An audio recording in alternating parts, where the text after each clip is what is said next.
Today, we're going to be talking about this, The Crying of Lot 49 by Thomas Pynchon. This is Thomas Pynchon. No, this is Thomas Pynchon.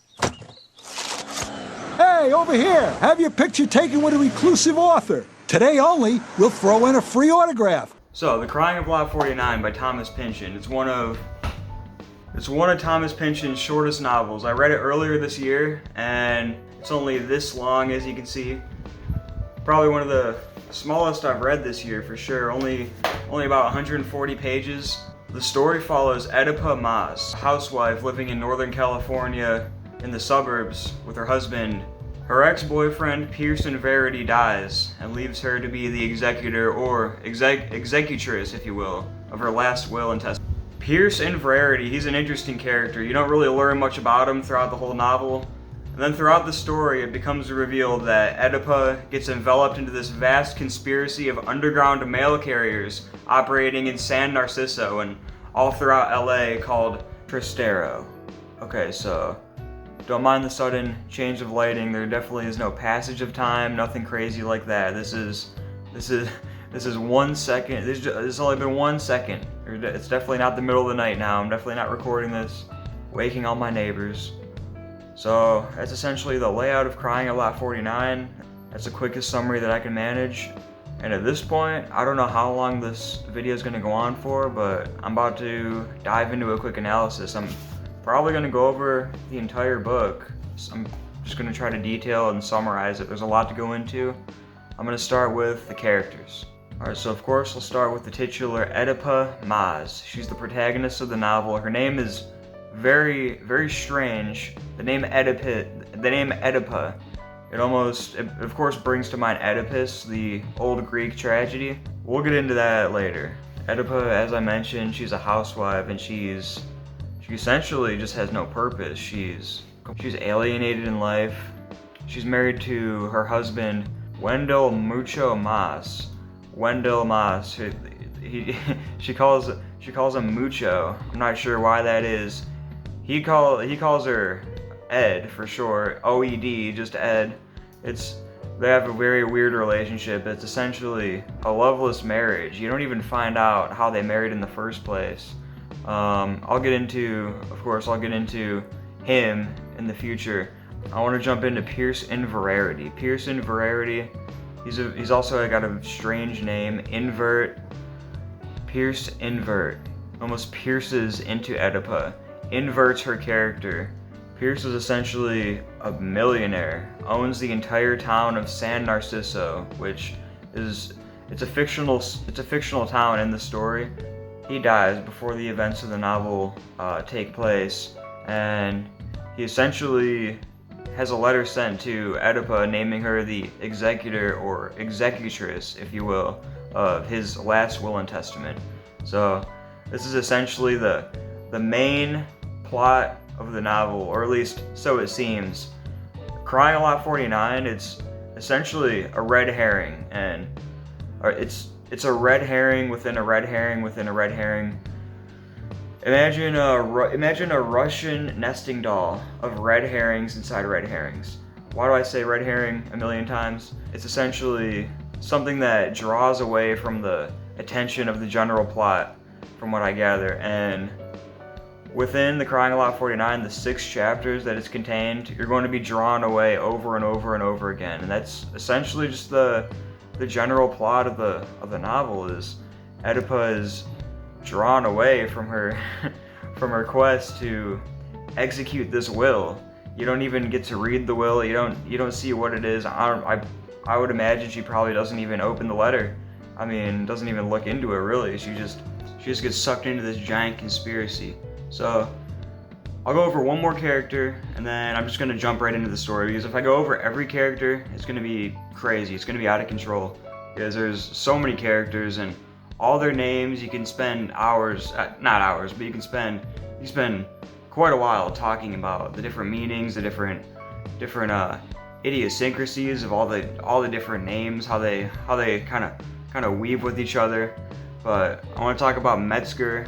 He's a former child actor turned lawyer who comes and meets up with Oedipa Maas to help execute execute Pierce's will. And Oedipa basically falls for him in this sort of very cheesy seduction that he pulls on her. He's a very seductive guy. You don't even get his full name. It's just Metzger, because that's all it really is. Oedipa cheats on her husband for this guy, and it's just this really preposterous nonsense. And okay, I know I only said one more character, but I also want to talk about Dr. Hilarious. It's this doctor. He's a former Nazi scientist from World War II. He ran experiments in concentration camps, and this guy, Dr. Hilarious, he's an Operation Paperclip asset sent to the U.S., and he's essentially Oedipa's psychiatrist. And he spends the novel early on. This is early on in the novel. He tries to get Oedipa addicted to LSD, and just to spoil it a little bit, by the end of it, Dr. Hilarious essentially goes crazy. He's supposed to be the psychiatrist, but he goes crazy. He thinks he's being pursued by Israeli spies sent to him, even though he claims that he chose Freud to. I won't get into it. We'll get into it when we get there. First, let's just jump into the novel. Chapter 1. Alright everybody, don't mind the sudden visual transition. I'm going to be recording this on my computer. It's getting a bit too late in the night now, so I'm going to switch over in here, and I'm going to be recording this on my computer. I don't have a camera set up in here or anything, so on the screen for you, I'm going to have some night driving. I'll be popping up some pictures and everything as well for whatever I'm talking about. This is going to sort of transition into more of an auditory experience. Alright, so our novel opens up like this. Chapter 1. One summer afternoon, Mrs. Oedipa Maas came home from a Tupperware party, whose hostess had put perhaps too much kirsch in the fondue, to find that she, Oedipa, had been named executor, or she supposed, executress, of the estate of one Pierce Inverarity, a California real estate mogul, who had once lost $2 million in his spare time, but still had assets numerous and tangled enough to make the job of sorting it all out more than honorary. Oedipus stood in the living room, stared at by the greenish dead eye of the TV tube, spoke the name of God, tried to feel as drunk as possible, but this did not work. She thought of a hotel room in Mazatlan, whose door had just been slammed. It seemed forever, waking up 200 birds down in the lobby, a sunrise over the library slope of Cornell University. So the first page of the novel, I'd say, grabs you immediately. It's like nothing I've ever read before personally. Jumping into Thomas Pynchon, I'd say the first 20 pages are probably the hardest to really get into. You sort of have to just sort of let yourself get inducted into the flow of things, sort of like a wave is coming out and grabbing you in a way. So Oedipa Maas, she arrives from a Tupperware party, sort of showing that she's just an ordinary 1960s California housewife. Somebody put too much kirsch in the fondue. She's wondering if she's maybe too drunk when she receives the letter from Pierce Inverarity. She's confused. The letter states that Pierce Inverarity has died many months ago, and a lawyer named Metzger from a Los Angeles law firm writes that he's going to help Oedipa resolve any disputes that arise from the will. After reading the letter, Oedipa goes to the market and then spends the rest of her day making dinner and drinks for her husband Wendell. She tries to recall who Pierce is from so long ago in her past. As she's watching TV, she recalls exactly 1 year ago that she received a call from Pierce during the middle of the night, where he makes a bunch of absurd requests to her in different languages. Mucho hears this call and becomes jealous, and a sort of a comedic little scene plays out where it makes no sense. It almost comes off as a complete non sequitur, and just goes to show for the rest of the novel how preposterous this whole situation is. He says that Mucho is going to be visited by the shadow, and hangs up. It sort of calls to another general theme of the entire novel, where Pierce is the shadow over the entire town of San Narciso that Oedipa becomes enveloped in. She becomes enveloped in the shadow of Pierce. Despite being dead for months at this point, he's still present in the entire town and Oedipa's life in general. More comedic absurdity plays out as Mucho gets home and immediately starts complaining about his day at work. He's a radio DJ on the station KCUF. He complains just as much as he used to at his old job selling cars. Back then, he states, he carefully tried to avoid embodying any stereotype about used car salesmen. And he still gets uncomfortable whenever he sees things that remind him of old cars. He remembers cleaning trash out of the god-awful cars that his working-class customers traded in. It immediately calls to mind the emptiness of their suburban life that, despite 5 years after leaving the used car lot, Mucho constantly complains about his time there. Oedipa compares it to how the war hunts men a generation older than him. Mucho then begins to complain to Oedipa that his boss Funch wants him to be less horny on the radio, especially when he talks to young women who call in to request a song. Mucho announces that this is censorship, and he and Funch get into arguments like this all the time.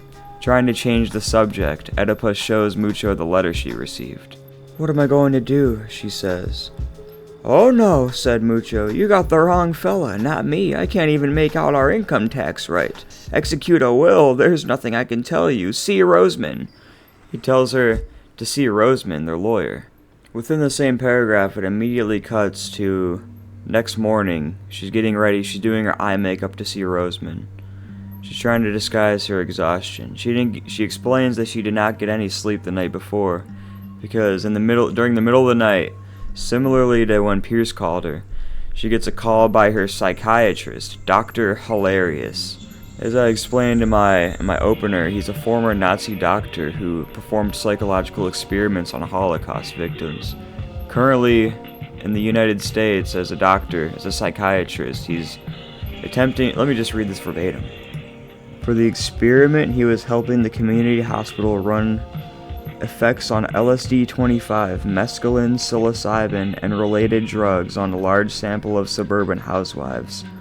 So it's insane. This is the first real absurd thing that stuck out to me, is that she's getting a call in the middle of the night by this strange doctor screaming at her on the phone to take her LSD, to not even to describe her hallucinations, but just to take it and keep the experiment running. It's very, very strange. She's of course unable to fall back asleep. She tells Mucho that she will never take his pills, but she will keep going to therapy.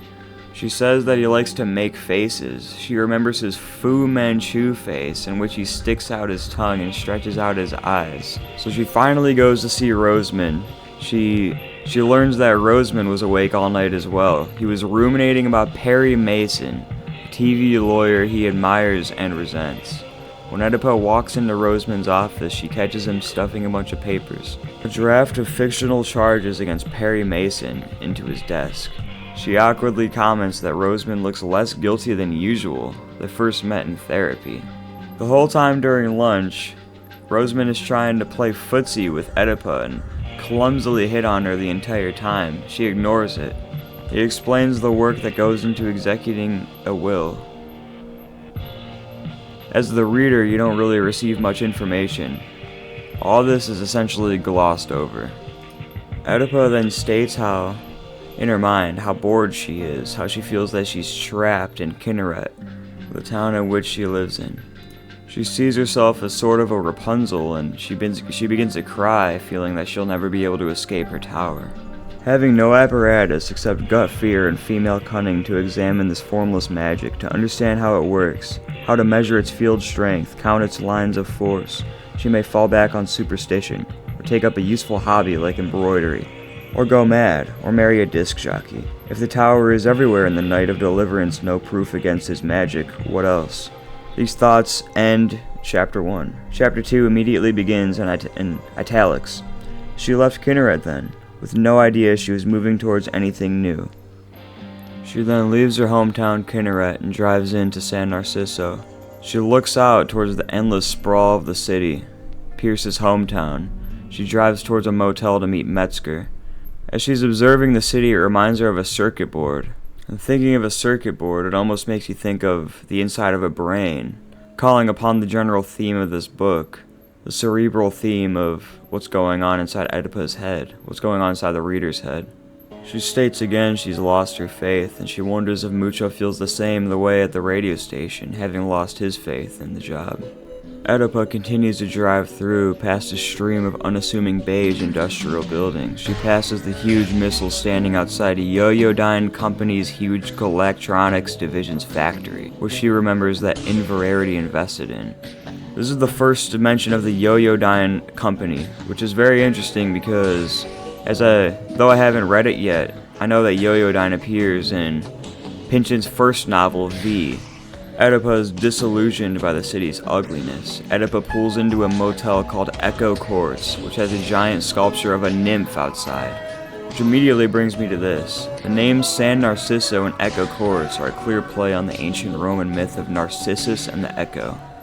In the story, the beautiful hunter Narcissus fell in love with his own reflection, scorning the mountain nymph Echo, who faded away into a literal echo. Of course, San Narciso happens to be ugly instead of beautiful, and Oedipa is clearly associated with Echo, which raises the danger that she might become an empty reflection of an ugly city.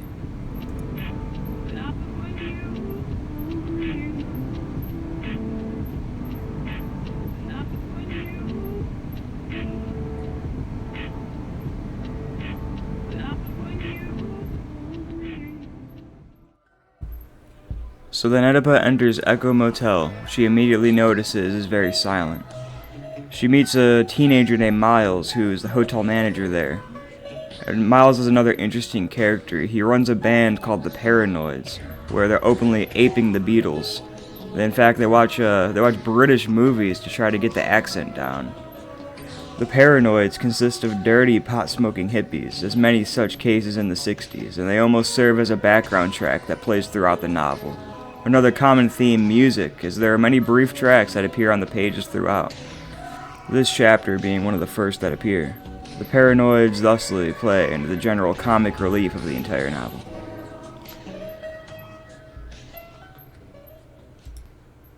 So then, Metzger, the lawyer in charge of executing the will with Oedipa, arrives at Echo Courts that same night.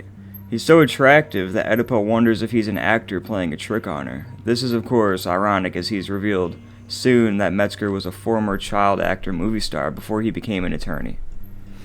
He tells this to her on the hotel floor over a bottle of wine.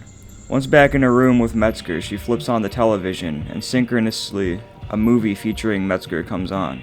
It's an obscure movie called Cashiered, in which a father, his son, and their pet dog undertake the building of a submarine to fight in World War I. Metzger busts out a bottle of tequila and tells Oedipa that being a lawyer and being an actor are very similar. He talks of his friend, another character in the novel who comes up later, Manny DiPrezzo. Manny DiPrezzo. Another interesting play on words. What does it mean, Manny DiPrezzo? He's a former attorney turned actor, actually playing Metzger for a TV pilot coming up. Thus, more absurdity that fleshes out the strange world of crying of Lot 49. Metzger asks Oedipa to guess the ending of Cashiered, in which they make a bet on whether or not it'll end with the family dying or surviving their journey. Metzger then begins putting the moves on Oedipa, so to speak. He initiates a game of strip, ask questions, but for each answer you'll have to take something off. We'll call it strip Botticelli. I don't know how to say that. Oedipa runs to the bathroom and drunkenly begins putting on many layers of clothes, causing her to lose it in a fit of laughter. What follows is a very comedic scene, almost slapstick in a way, where a hairspray bottle falls on the ground and bursts, spraying around the room, ricocheting around, then shatters the mirror. After lots of laughing and more drawn-out flirtation, Metzger and Oedipa begin to clumsily have sex. It takes her 20 minutes plus to undress all of her layers. During the scene, the Paranoids are playing a show outside. As they climax, the power goes out. It's shocking. Then, as Oedipa predicted, the protagonists of the movie Cashiered, they all die. She breaks down into tears when Metzger proceeds to tell her that Pierce in Verity told him that Oedipa wouldn't be easy to sleep with. So jumping ahead just a little bit, we first become introduced to a new setting of the novel, a bar called the Scope. Oedipa first learns of the Tristero conspiracy, the overarching and ambiguous plot of the novel. It delves into this meta-narrative revolving around conspiracy. She stops at this bar, the Scope, and gets into contact with a Yoyodyne employee, Mike Fallopian. Mike Fallopian is working on a book documenting a conflict between the American government and private postal companies. Metzger and Oedipa go to the bar to get away from Miles and the Paranoids, who all share copies of the key to their room and constantly break into their motel room to try and catch them having sex, where humorously they even started doing it in the closet with furniture barricading the door. More absurdity. In the bathroom of the Scope, Synchronicity plays into the story, yet at another point, she discovers the recurring mysterious symbol in the story, a muted trumpet, along with a cryptic message. On the latrine wall, among lipstick obscenities, she noticed the following message, neatly indicted in engineering lettering. Interested in sophisticated fun? You, hubby, girlfriends, the more the merrier. Get in touch with Kirby through Waste Only. Box 7391, LA. Waste, Oedipa wondered. Beneath the notice, faintly in pencil, was a symbol she'd never seen before. A loop, triangle, and trapezoid. Thus. It might be something sexual, but she somehow doubted it. She found a pen in her purse and copied the address and symbol in her memo book, thinking, God, hieroglyphics. In this same chapter, we're introduced to another one of Pierce's mysteries, Pierce's stamp collection, something that Oedipa has known about before, as Pierce would seemingly gaze at his collection and study it for hours. Meanwhile, still at the Scope, which plays only avant-garde electric music, the bar frequented by Yoyodyne employees, Mike Fallopian approaches Oedipa and Metzger and starts telling them about Peter Pingwood Society. The society is named after an obscure Confederate officer who may or may not have lost a battle with a Russian admiral in California during the Civil War. After running across the cryptid message and the muted trumpet symbol in the bathroom, and learns about the WASTE system, an acronym she and the reader do not yet understand. She returns back to the bar to speak with Mike Fallopian. Fallopian explains that his group has been developing an alternative postal system, in part by sending letters through Yoyodyne. The problem is that they have nothing to send or say to each other. Fallopian shows Oedipa and Metzger the letter he has just received, which is from a friend who asks how he's doing and whether he's progressed on his book. Fallopian explains that he's researching private mail systems in the 1800s because he thinks the government postal system is an unjust monopoly that abused its power and caused the Civil War.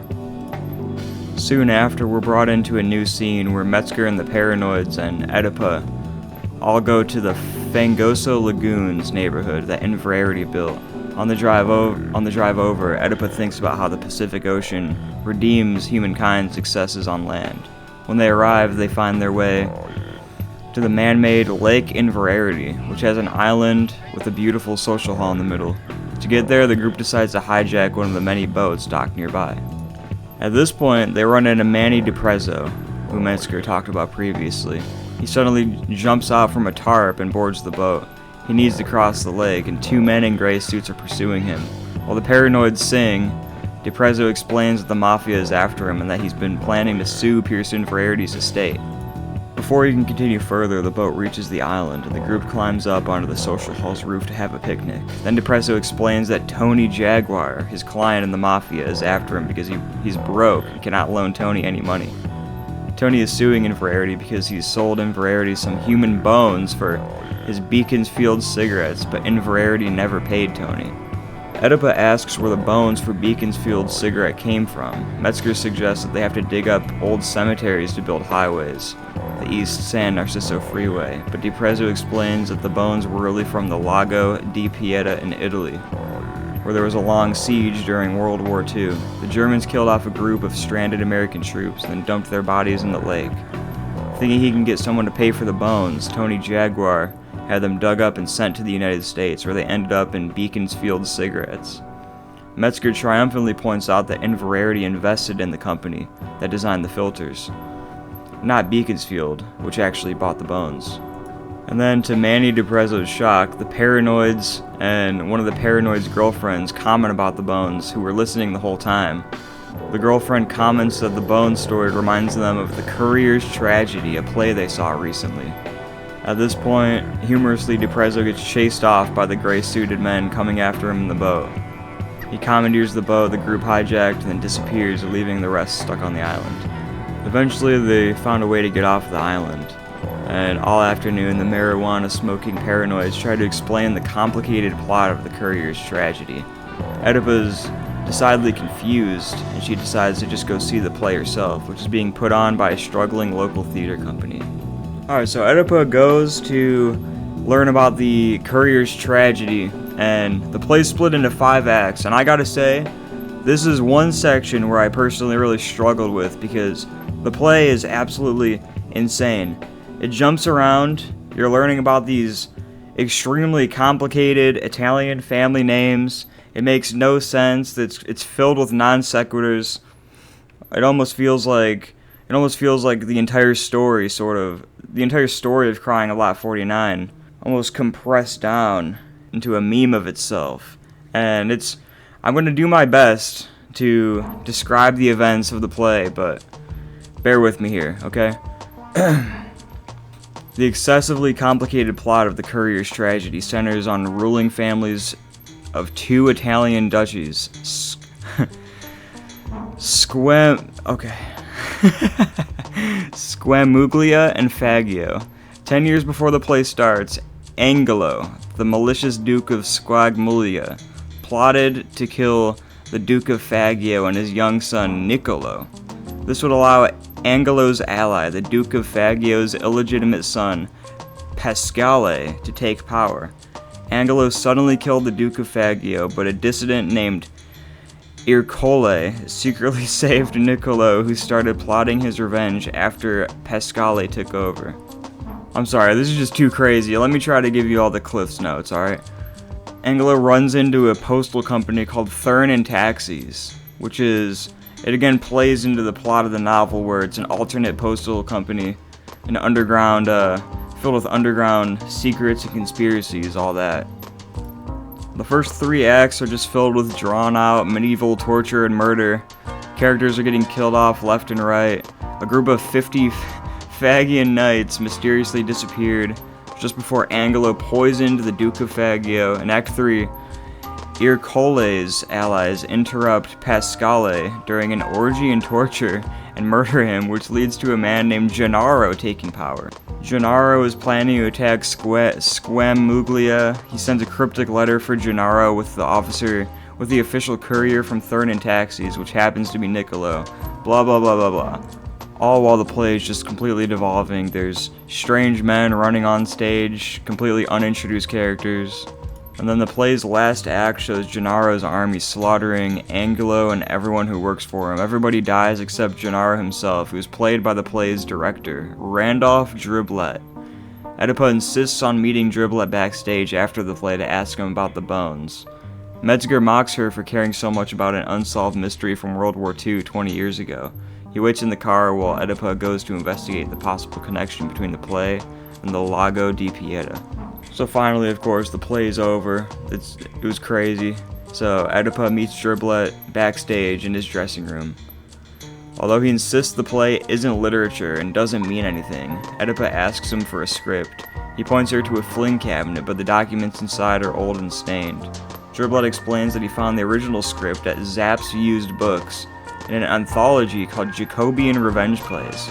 There was another script, so he tells Oedipa to look for it there. He complains how people are seeking out the original text, probably for some academic analysis, and then looks at Oedipa the same way that the actors looked at one another instead of naming Niccolo's assassins, Tristero. Oedipa asks why the characters had a mysterious silence surrounding Tristero, and Driblet explains that it was his idea. In fact, the assassins didn't even come on stage in the original script. He tells Oedipa that he invented the real version of the play, projecting it out like a projection of the universe on the dome of a planetarium. Oedipa asks him why he changed the script, but Driblet continues saying that words are not as real as things. even if Oedipus spends her whole life trying to explain Tristero's role in the play, he declares she'll never touch the truth. Oedipus gives up and leaves, then realizes that she completely forgot to ask him about the bones. She meets Metzger in his car, where he's listening to Mucho on KCUF. So that wraps up chapter 3. We're halfway through the novel. What have we learned? Who knows? Now, we'll take just a minute to sum things up here. Essentially, like I said, the story's completely filled with red herrings upon red herrings, but at the moment, Oedipus' character, her interest is piqued, that's for sure, and she's riding the synchronicity, so to speak, of running across characters who know about Tristero. Right now she has the muted trumpet symbol, which at the moment she doesn't make the connection that it's supposed to be a trumpet, but she knows about the WASTE acronym, she knows about Tristero, and she knows about alternate mail systems. Her completely vapid life up to this point, she's been looking for a purpose, and this is sort of giving her a purpose, but we're gonna find out if she really gleans any sort of truth or if she just gets completely lost by the end. I mean, we can only see. The next chapter, she decides to visit Yoyodyne herself. She attends a stockholders meeting full of old men who spend an hour talking business and an hour singing songs about the company and the weapons it's developing. Yeah, the company, the whole meeting, they're just singing hymns and songs about the company itself.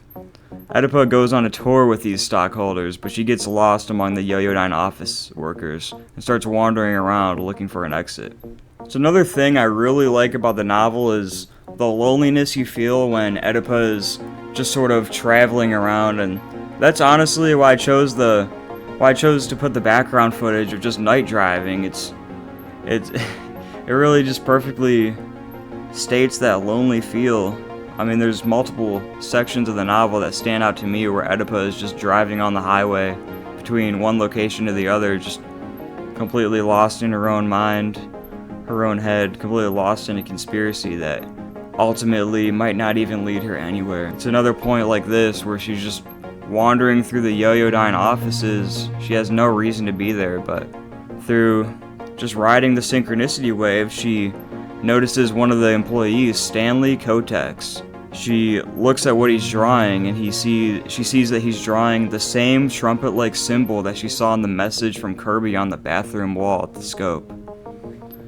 Oedipus then clumsily tells Stanley that Kirby sent her, and then she explains that she's a company stockholder. He asks if she can get the Yoyodyne management to stop taking patent rights away from engineers. Hoping to provoke him, Oedipus declares that individual engineers don't invent anything anymore, but Stanley insists that teamwork is just an excuse for people who are afraid to take risks. And Stanley, as you can tell, he's just a simple, rebellious engineer in the company, hoping to invent something to change the world, to make him famous. Stanley then shows Oedipus the patent for John Nefastus's Nefastus machine. John Nefastus, he's a rogue scientist and acquaintance of Stanley Kotex, who develops the complicated Nefastus machine, in an attempt to disprove the second law of thermodynamics. Nefastus's machine, I'll try to make sense out of it, but I'm gonna say this is a bit above my pay grade. It's a box connected to two pistons with a bearded man on the outside. This man is a scientist, James Clerk Maxwell, who famously thought that the second law of thermodynamics could be violated if some demon managed to sort hot from cold air inside a box. This would reduce entropy and create a difference of temperature that could power a perpetual motion machine. By staring at Maxwell and the Nefastus machine, Stanley declares, "Some people can control which of the two pistons will rise." Oedipus ponders her bizarre luck. Among all the engineers surrounding her, she had to choose the crazy one. Stanley explains that only sensitives can make the Nefastus machine work, and Oedipus could get in touch with Nefastus in San Francisco at a certain P.O. box if she wanted to try. To take down Nefastus's address, Oedipus opens her journal to a page where she has drawn the horn-like symbol from the scope and written, "Shall I project a world?" Stanley Kotex suddenly grows suspicious and tells her that he was giving her the wrong address. Oedipa asks about the waste address from the bathroom wall, but Stanley tells her that it's pronounced as an acronym, W-A-S-T-E. Then he returns to his work and starts ignoring her. A few days pass after Oedipa's just aimless. Oedipa sees Mike Fallopian at the scope. He tells her that Stanley Kotex is part of an underground network of disgruntled scientists who grew up thinking they can be great, independent inventors. And then the scientists realize that being an engineer now means working in a team for a corporation that ultimately takes all the credit and reaps all the rewards. While Metzger and Fallopian get into an argument about patent rights and policies, Oedipa thinks about the other clues that have pointed her towards the truth. For instance, next to the lake in Fangosa Lagoons, there was a small monument to Wells Fargo. Postmen killed by unidentified bandits dressed in black. Apparently one of the victims traced out a cross, which reminds Oedipa of Niccolo stuttering T-T-T-T-T in the Courier's tragedy. Oedipa tries to contact Driblet to ask him about the marker in Fangosa Lagoons, but he never answers. She visits Zapf's used books and buys Jacobean revenge plays. The proprietor says she's not the only one to look for it. Oedipa looks for the passage that mentions Trastero, and sees a note in pencil about a variant in the 1687 edition of the play. She sees that the play's text has been copied from another 1957 anthology. The LA library does not have a copy, so Oedipa plans to visit the publisher, and maybe John Nefastus up in Berkeley. The day after, Oedipa decides to go to the retirement home that Inverarity built inside. A nurse viciously pursues a fly, and an elderly man named Mr. Thoth. Mr. Thoth, he's named after the Egyptian god of scribes. He's an old man who lives in Vesperhaven House, a San Narcissa retirement home. Mr. Thoth tells Oedipa about his grandfather, a mail courier on the Pony Express who loved murdering Native Americans. In his dreams, Thoth mixes a scene from a Porky Pig cartoon with a story about his grandfather defeating a group of bandits with a Mexican name that he can't remember. He shows Oedipa a gold ring that his grandfather cut off one of the people's fingers. It has the waist horn symbol on it. Yet again, more synchronicity. Oedipa, of course, goes back to Mike Fallopian, since the history of 19th century mail carriers is his specialty. Fallopian laments that there is no solid evidence about bandits attacking them, although he suspects that the national government might have hired them to reinforce its monopoly. He knows nothing about the waist horn symbol. Next, Oedipa visits Genghis Cohen. Genghis Cohen. Cohen is a Los Angeles preeminent stamp expert who helps Oedipa inventory Pearson Rarity stamp collection. Cohen then shows her what he finds peculiar about one of the stamps. It's printed with the mysterious waist symbol as a watermark. Another stamp from Germany says Thurn und Taxis. Cohen explains that Thurn and Taxis was Europe's dominant mail carrier from 1300 to 1867, and he shows Oedipa the stamp's watermark, which is a post horn very similar to the waist symbol. In fact, the waist symbol just has one more shape next to the horn, and Cohen suggests that this is a mute. Oedipa thinks this makes sense, since whoever is behind waist is clearly trying to mute the Thurn and Taxis post horn. Because of the watermarks, Cohen continues, the stamps are clearly counterfeit, but he might still be able to sell them. Someone might even want to collect them, knowing that they are false. The Pony Express stamp also has a particular black feather added to the image, as do 7 others, and a mysterious typo. U.S. Potsage instead of U.S. postage. Oedipa tells Cohen that she saw the same thing on her letter from Mucho. Her letter from Mucho a couple chapters ago at this point. Genghis Cohen notes that these 8 forgeries span from 1893 to 1954, and he wonders if they might even go back to Thurn and Taxis. Even to the 13th century, Oedipa tells him about all the other clues she has discovered, and Cohen declares that the fraudsters must still be going. Oedipa asks if they should report their findings, and Cohen suddenly gets nervous. When she asks him about waste, he's clearly no longer interested in answering her questions, and he starts talking about the dandelion wine. Then we move on to Chapter 5. It begins with Oedipa driving to Berkeley to investigate the Warfinger play and the inventor John Nefastus. Oedipa at this point almost has tunnel vision at this point. She doesn't even stop at her hometown Kinneret among the pines, even though it's on her way. When she arrives in Berkeley, she checks into a grandiose hotel that is hosting a conference for deaf-mute people. She has a vague nightmare about the mirror in her room, and then she dreams of having sex with Mucho on a beach. So the next day, Oedipa visits Lectern Press in search of the original anthology, the original plays. Eventually, after some search, she finds a copy in their warehouse later that afternoon, but the line about the Tristero conspiracy is gone, replaced with a totally different couplet. A footnote in the book explains that Warfinger's original line may have been changed for legal reasons. And it also notes that the dubious fragmented Whitechapel edition of the play included a line about a tryst or odious awry, although one scholar has said that this is a play on Tristero dies awry. The Lectern anthology notes that Tristero is not actually a word, and concludes that this version of the line was just one of the Whitechapel edition's numerous errors. So the line, it's a little bit of a tongue twister, tryst or odious awry, it simply implies that something goes wrong when Niccolo dies, and Tristero dies awry specifically recalls the Latin funeral Mass dies awry, which is about Judgment Day. Oedipa's failure to find the original source of the tryst with Tristero line has two main effects. First, it shows her that there is no authoritative, pure original version of the play that is more real than others. Indeed, the footnotes she finds explicitly point out the way past versions of the play have been intentionally altered. Secondly, these old editions seem to be trying to erase the word Tristero, which naturally raises suspicion about whether the Courier's tragedy has perhaps been carefully edited throughout history in order to hide the existence of the Tristero organization. As with so many of Oedipa's other clues, the discrepancies in these versions of the Courier's tragedy either provide evidence against the existence of the conspiracy or show how far the conspirators have gone to hide their actions. In other words, as the evidence against it piles up, the conspiracy continues to grow larger and larger. An Ouroboros, if you will. Oedipa then searches along the campus of Berkeley and finds Professor Emory Bortz, the author of the book's introduction, who supposedly teaches at the University of California. When she arrives, the department informs her that Bortz has left behind.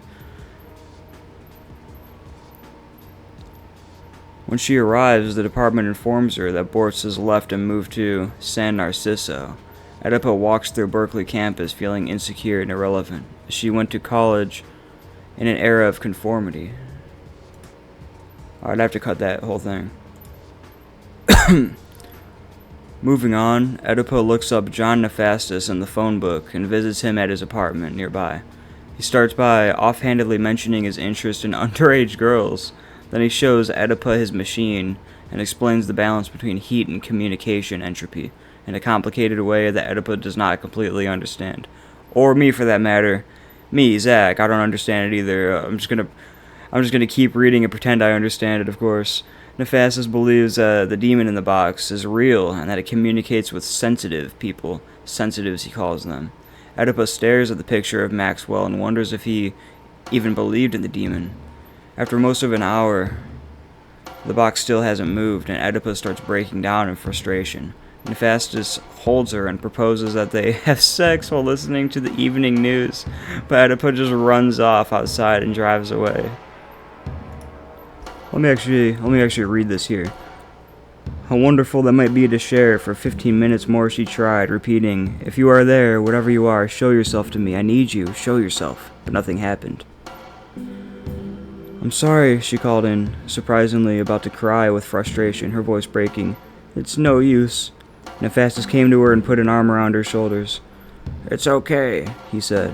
"Please don't cry. Come on in on the couch. The news will be on in any minute. We can do it here." "It," said Oedipa. "Do it? What?" "Have sexual intercourse," replied Nephastus. "Maybe there'll be something about China tonight. I like to do it when they talk about Vietnam, but China is best of all. You think about all those Chinese teeming, that profusion of life, it makes it sexier, right?" "Gah!" Oedipa screamed and fled, Nephastus snapping his fingers through the dark rooms behind her in a hippy-dippy, "Oh, go ahead then, chick" fashion he had doubtless learned from watching the TV also. Oh no, that really tickled my fancy. She screams "Gah!" and flees. I don't know. It's it's at this point where, I mean, the book it's funny throughout, but it starts getting really, really funny as Oedipa is just getting lost and then lost and lost further down her little pit of insanity through the Tristero conspiracy. And I hope you're following it by now. I mean, I hope you're following this, folks. Let's get back into it. So she hops back on the road, driving away, and it's another scene that I've been going on about the last few times already, where she's just aimlessly driving. She suddenly realizes she's crossing the Bay Bridge into hazy San Francisco. She starts to try to connect the web of evidence she has assembled around Tristero. She knows it functioned in parallel to Thurn and taxis, battled Wells Fargo and the Pony Express, and is still being used to communicate by several people around her. But she could also be imagining it. She questions it constantly. She questions, is it all in her head? Is it an elaborate conspiracy for real? Or is it just crafted by peers just to mess with her? She spends the rest of the day in San Francisco trying to see if she can just forget about her situation for a while, forget about the Tristero conspiracy driving her crazy. She's around, she sees a man getting off a party bus, and sticks his name tag on her chest. It says, "Hi, my name is Arnold Snarb, and I'm looking for a good time." Oedipa gets caught up in the crowd of revelers and swept into the Greek Way, a gay bar, where the tour guides excitedly tell the group that they are about to see an authentic slice of San Francisco's famous gay culture. Inside of the bar, the Greek Way, Oedipa ends up with a drink, chatting with a man who's wearing a lapel pin of the Tristero horn symbol. She asks him about Thurn and taxis and the U.S. mail service, but he asks her why she's named Arnold Snarb, and promises that he is not gay. Eventually, Oedipa just tells him everything she's found about Tristero so far, and the man reveals that his muted horn pin means that he's a member of the Innamorati Anonymous, a support group for people who want to cure their addiction to love. Their mission is to help people avoid falling in love, or learn not to pursue it. Accordingly, they have to do everything over the phone, and they can never talk to the same person twice lest they fall in love. I'm sorry, it's just so crazy. It really tickles my fancy. It's the way it just gets off the rails and off the rails. We have some fun coming up. Just wait. He goes into this further. The founder of the Innamorati Anonymous is a high-ranking Yoyodyne executive who did not know what to do when he lost his job. Unable to make decisions for himself, he put out a newspaper ad asking for advice about whether to kill himself or not. He got several letters expressing pity and several more from people who tried and failed to kill themselves, including a number delivered personally by a hook-handed bum. But he still couldn't decide until he learned about a Vietnamese monk who burned himself to death in protest. The executive decided, "Eureka, I'll do the same thing," so he doused himself in gasoline in his kitchen. Right before he lit himself on fire, the Innamorati Anonymous founder heard his wife entering the house with the man who had fired him, and they start having sex on the living room rug.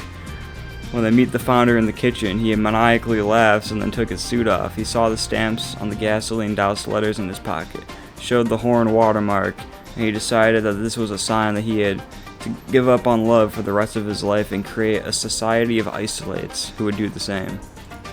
He says that no one's ever personally met the founder of this anonymous organization, but he tells Oedipa that she might be able to find him through means of using the waste system. He then leaves her, and then she has a sort of a existential crisis in there, and then just wanders out of the bar. She spends the entire evening just wandering throughout San Francisco looking for any sign of the Tristero horn symbol. She sees one on the sidewalk but notices a man in a suit staring at her, so she runs away and boards a bus.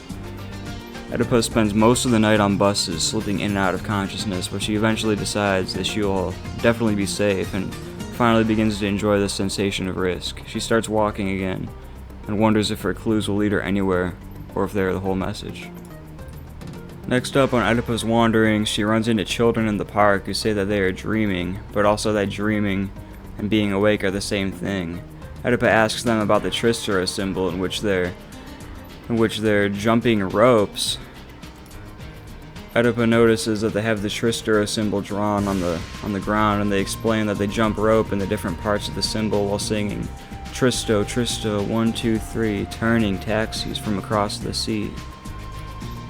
Oedipa wanders off again. She meets an old acquaintance, the Mexican activist Jesus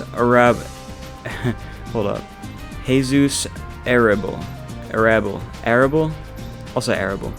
Who used to run an anarchist group conveniently called the CIA, not that one, but is now living in exile and running a restaurant.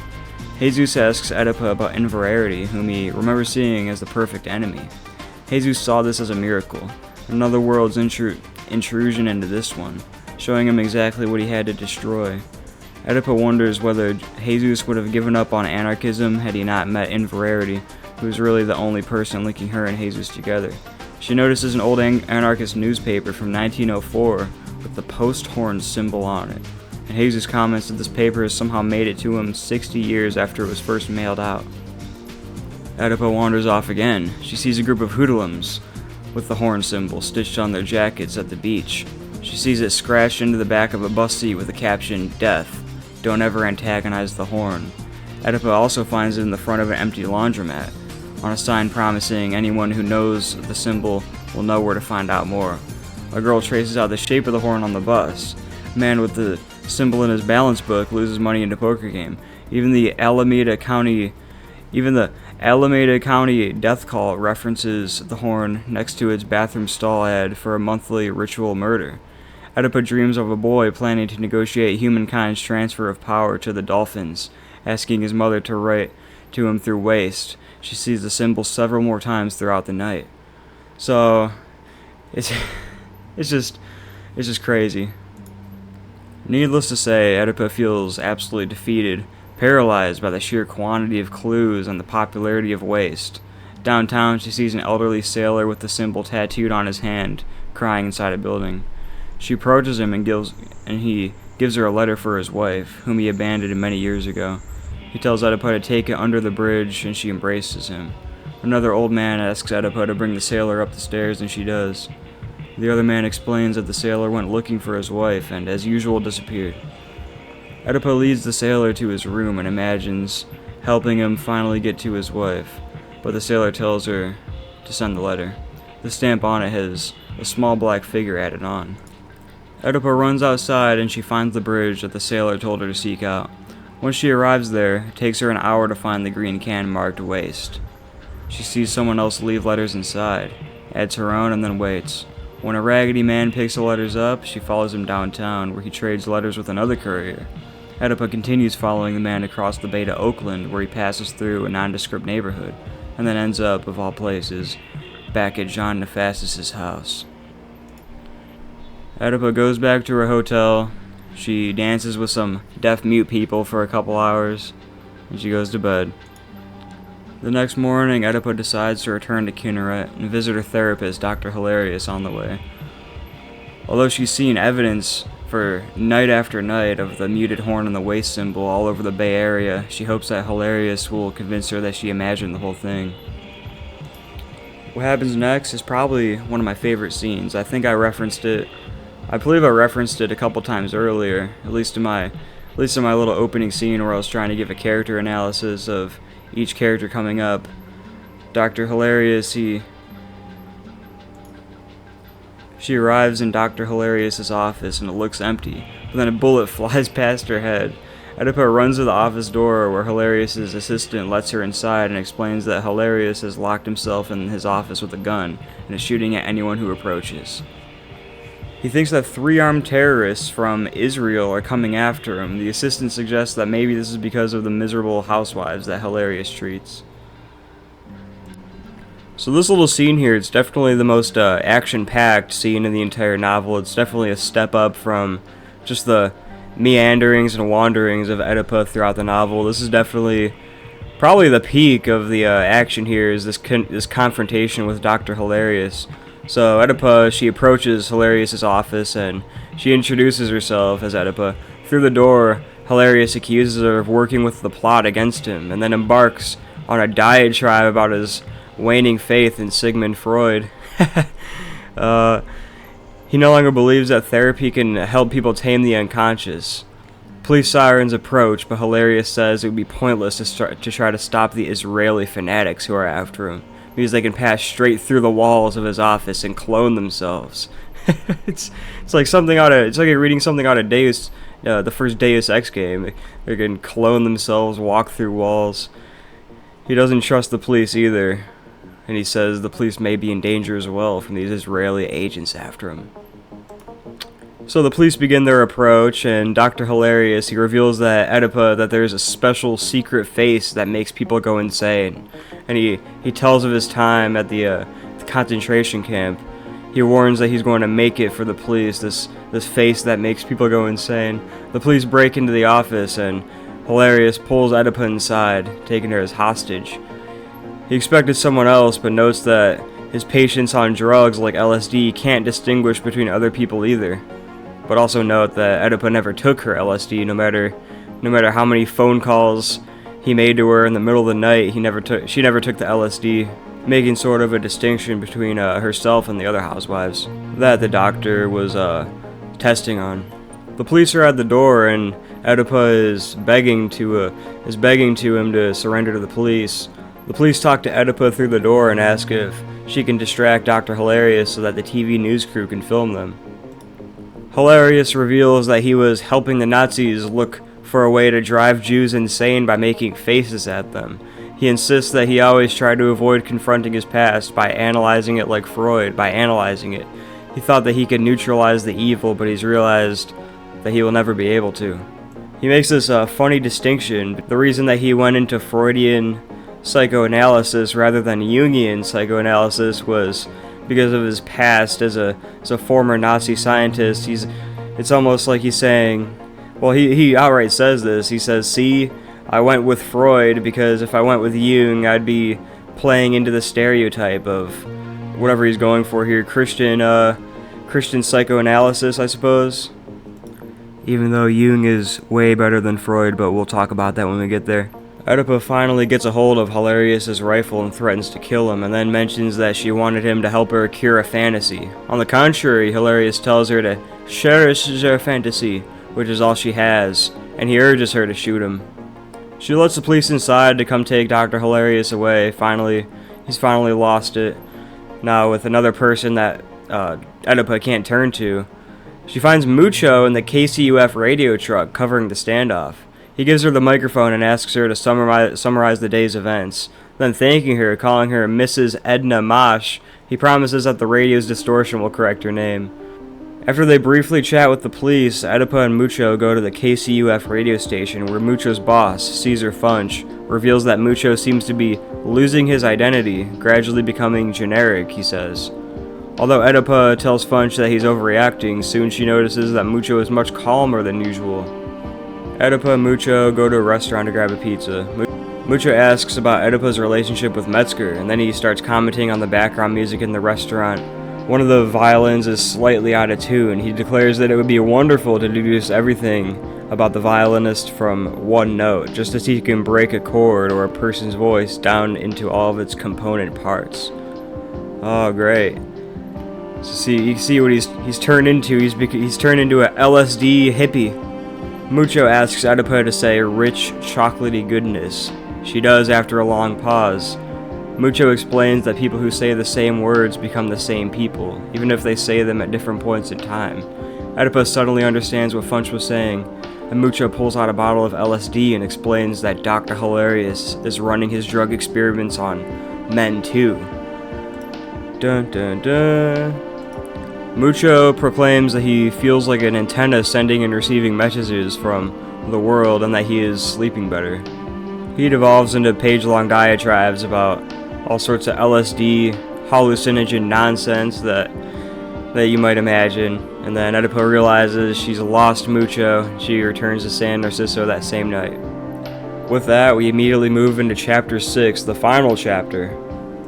Oedipa is more alone than ever, and we'll see in time how much farther she can fall.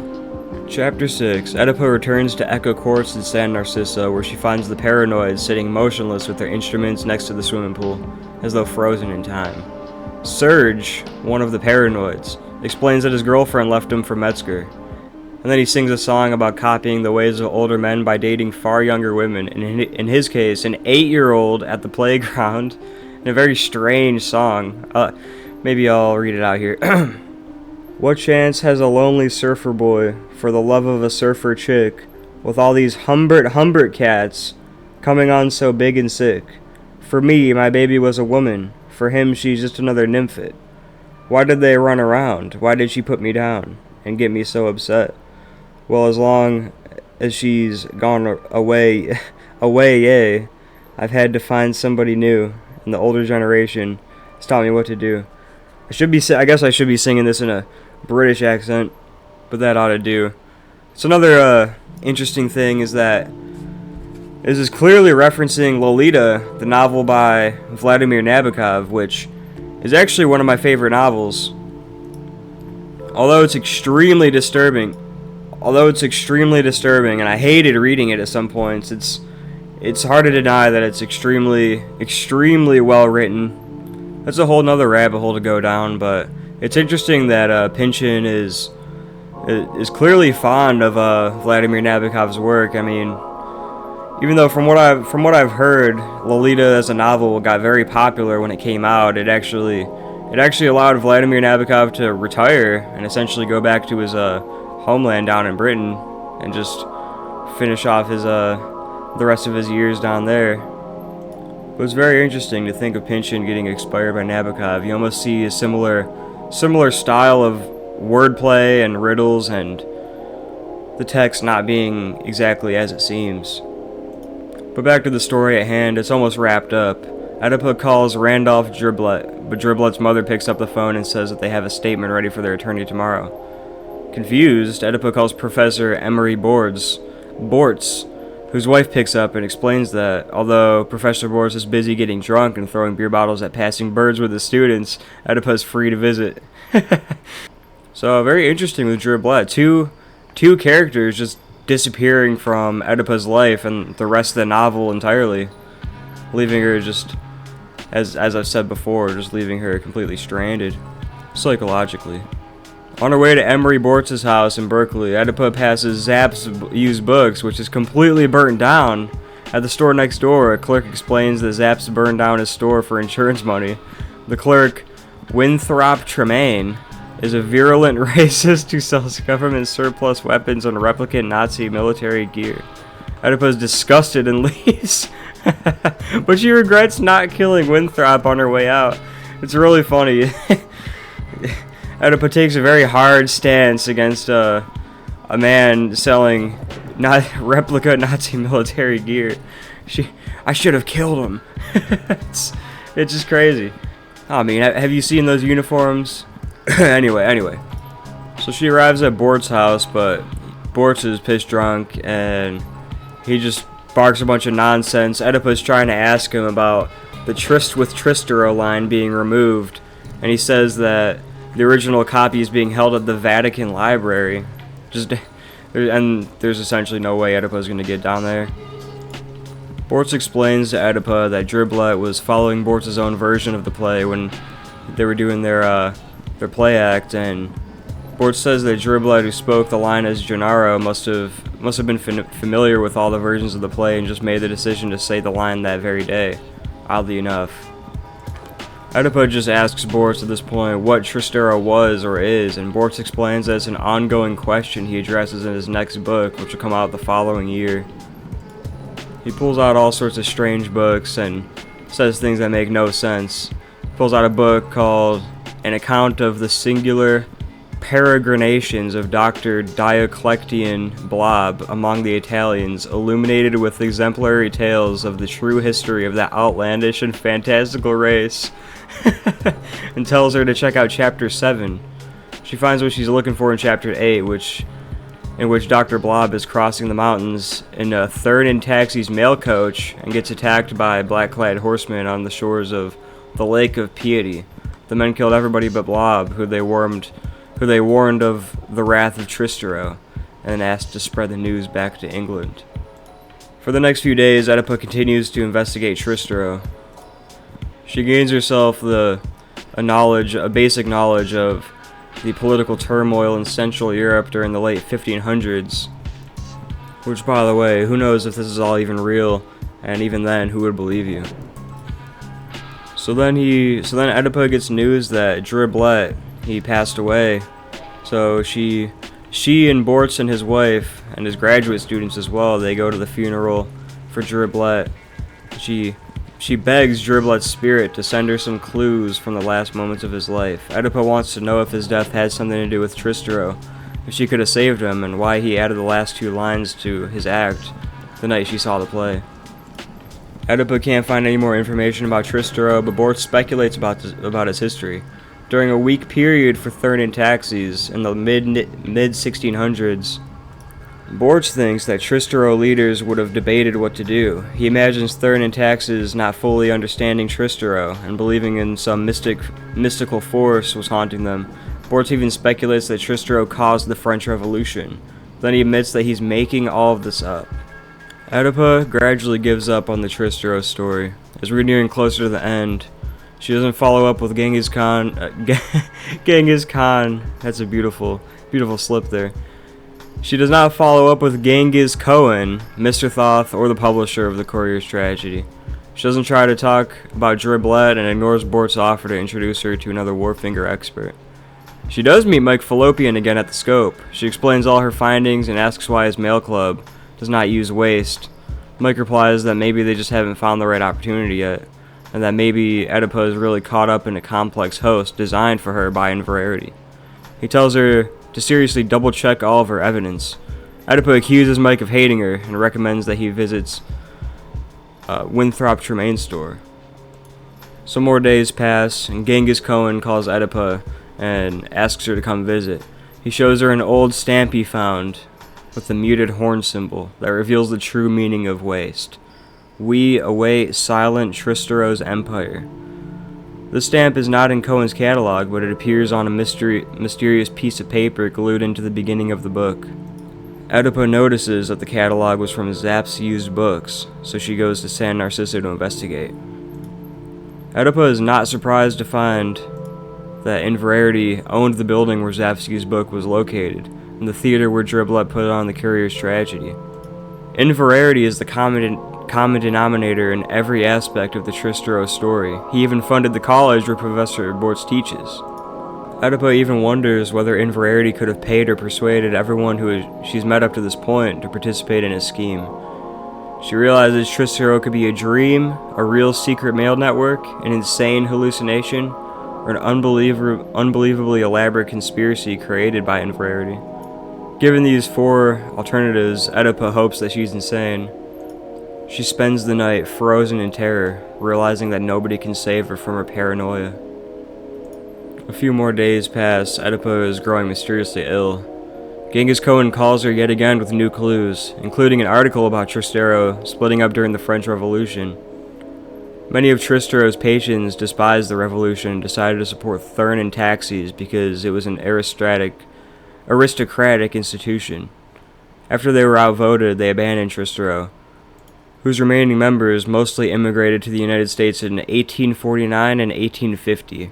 Oedipa tells Professor Bortz, who suggests that Tristero would have been crushed by the American government's postal reform, and that maybe its members disguised themselves as Native Americans to deliver mail. This explains all the imperceptibly modified, counterfeited stamps that Genghis Cohen has found. Genghis Cohen calls Oedipa to explain that Pierce Inverarity's stamp collection will soon be auctioned off. Some secretive party has signed up to bid on the collection remotely, by mail. The super-secretive bidder has hired C. Morris Schrift, a well-known agent. Schrift is an estate sale agent who represents the secretive mystery bidder seeking to buy Pierce's Inverarity stamps. Curiously, Schrift is the German word for writing, which references the way the mysterious buyer, like so many important plot points of the novel, plans to communicate through the mail. They want to examine Inverarity's stamps, the auction's lot number 49, but the auction house has refused. Cohen wonders if the secret bidder might work for Tristero and wants to cover up the evidence of its existence. Later that night, Oedipa gets drunk at Echo Courts and then recklessly goes driving on the freeway. Soon she's called into the Greek Way. Soon she's calling the Greek way from a phone booth and asking for the man from the Inamorati Anonymous. She introduces herself as Arnold Snarb and tells the man everything she has learned about Tristero since she's met him in San Francisco. She asks if their meeting was arranged by Tristero and pleads with him to tell the truth, but the man says it's too late and hangs up. Oedipa looks around and realizes that San Narciso is no longer special. It's just one more part of the American continuity of crust and mantle. Walking by the railroad tracks, she decides that Pearson Verarity might have owned the whole city, but he was just part of the broader pattern of American life and the legacy of America, she says. Oedipa thinks about how these railroad tracks connect with so many other ones throughout the country. The squatters living in the abandoned trains and delivering mail for Tristero probably don't even know what Tristero was supposed to inherit. Oedipa at this point, she sees Tristero as this unreachable, unknowable secret society. Oedipa yearns to join Tristero because she too is waiting for a new version of the world. There has to be something better, she thinks, between conspiracy and meaninglessness. Oedipa calls up C. Morris Shrift, the auctioneer agent, who explains that his client has changed his mind and will be going to the auction. At the auction house, Oedipa meets Genghis Cohen, who admits that he wants to bid on some of the stamps himself. Cohen is also excited the prominent auctioneer Lauren Passerine is going to be crying or selling off the day's items. Oedipa briefly thinks about making a scene to unmask the secret bidder, but instead she goes to her seat to look out to the crowd. The auctioneer smiles at Oedipa and moves his arm like an exotic priest or descending angel. "It's time to start," said Genghis Cohen, offering his arm. The men inside the auction room wore black mohair and had pale, cruel faces. They watched her come in, trying each to conceal his thoughts. Lauren Passerine, on his podium, hovered like a puppet master, his eyes bright, his smile practiced and relentless. He stared at her, smiling, as if saying, "I'm surprised you actually came." Oedipa sat alone, towards the back of the room, looking at the napes of necks, trying to guess which one was her target. Her enemy, perhaps her proof. An assistant closed the heavy door on the lobby windows and the sun. She heard a lock snap shut. The sound echoed a moment. Passerine spread his arms in a gesture that seemed to belong to the priesthood of some remote culture, perhaps to a descending angel. The auctioneer cleared his throat. Oedipa settled back to await the crying of Lot 49. So that's it. It's finally over. That was the crying of Lot 49 in its entirety. That just took me I'm a little bit under the weather right now. That took me 3 weeks to just finish recording it. I've been going through a lot of situations here, but that was the crying of Lot 49. I hope it was interesting for you guys as much as it was for me. It's funny. You get to the end of it, and that's essentially the grand story. When you get into it, you wonder what the crying of Lot 49, what it could possibly be. Turns out it's just a play on words. Essentially, she was awaiting the crying of Lot 49. To me, the story is almost like a cautionary tale on the risks of getting too far invested into conspiracies and what's real, what's not real.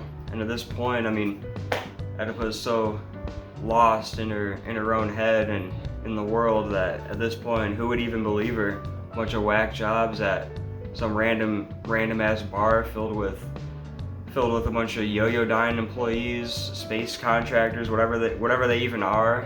Who even knows what they really do? I mean, it's hard to really say, but that's essentially it. I hope my analysis was okay. For the last 10 minutes, I just finished recording it, and I'm a little, as you can hear, I'm a little bit, I got some sinus issues, so I hope that it wasn't too crazy, but I was glad to finally talk about it, and hopefully I get much better at these sort of videos. I just want to do these long form videos of analyzing some of my favorite books, and I was not expecting this one to be an hour. I thought from the start of the video, I thought I'd just do like a layout of the characters and then a layout of the general Tristero conspiracy, and I figured that would be done, but instead here we are. I hope you guys stuck around to the end, and I'll see you guys in the next video.